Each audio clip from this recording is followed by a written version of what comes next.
नमस्कार साथियों, एक बार फिर आप सभी का स्वागत है।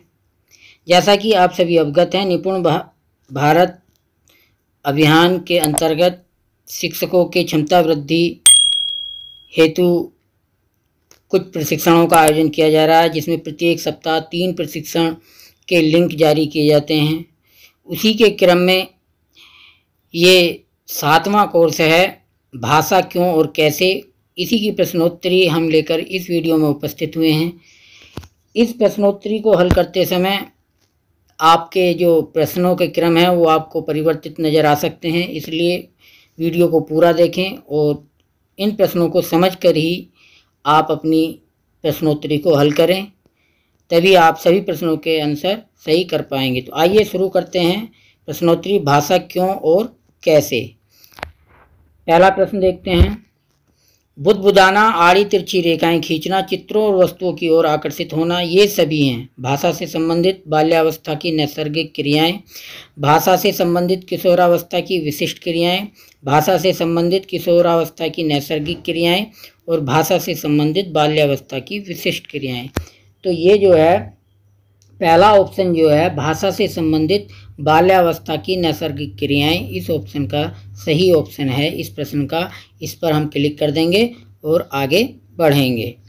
अगला प्रश्न है, प्रारंभिक कक्षाओं में भाषा सीखने के दौरान बच्चों का सुबोपैली का क्रम से पालन करना आवश्यक नहीं है, क्योंकि पहला ऑप्शन छात्र बोलने में हिचकिचाते हैं, दूसरा छात्र अपने मन से सीखते हैं, वे नियम नहीं मानते, तीसरा ऑप्शन है छात्रों को लिखना अधिक पसंद होता है, और चौथा ऑप्शन है दक्षताएं साथ साथ विकसित होती हैं। तो इसका चौथा जो ऑप्शन है, दक्षताएं क्योंकि साथ साथ विकसित होती हैं इसलिए इन्हें क्रमिक रूप से नहीं सीख सकते हैं, तो ये सही है। तो इस पे चौथे ऑप्शन पे हम क्लिक कर देंगे और आगे बढ़ेंगे। अगला प्रश्न है, अक्षरों और शब्दों के साथ अनुभव के जुड़ने से क्या परिणाम होता है। बच्चे पुस्तकें पढ़ना आरंभ करते हैं, पहला ऑप्शन, दूसरा ऑप्शन है लेखन प्रक्रिया आरंभ होती है, और तीसरा ऑप्शन भाषा सीखने की प्रक्रिया आरंभ होती है, और चौथा ऑप्शन है बच्चे चित्र बनाना आरंभ करते हैं। तो इसका जो है भाषा सीखने की प्रक्रिया आरंभ होती है, ये तीसरा ऑप्शन इसका हमारा सही है। इस पर क्लिक कर देंगे हम और आगे बढ़ेंगे।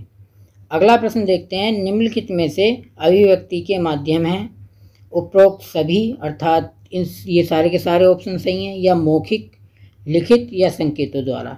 जी हाँ, अभिव्यक्ति के जो माध्यम हैं वो तीनों होते हैं, मौखिक, लिखित और संकेतों द्वारा। तो इसका जो पहला ही ऑप्शन है ये सही होगा। इस पे हम क्लिक कर देंगे और हम आगे बढ़ेंगे।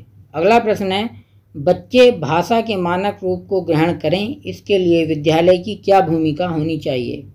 तो पहले ऑप्शन पे दे रहा है इन्होंने उपरोक्त सभी कार्य करना, अर्थात बाकी जो तीनों ऑप्शन है वो सही माने जाएं, तो ये पहले ऑप्शन पे हम क्लिक करेंगे।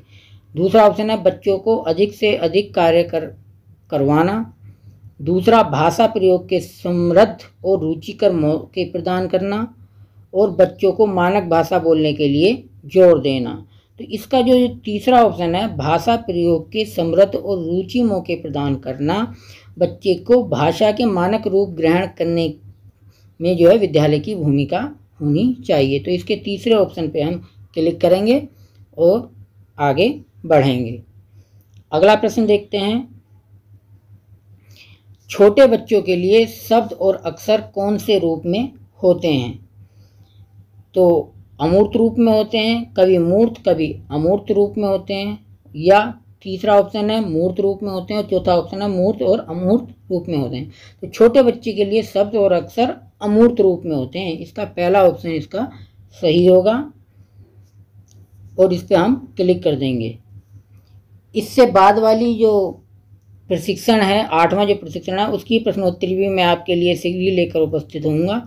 तो अगर आप चैनल पर नए हैं तो चैनल को सब्सक्राइब कर लें।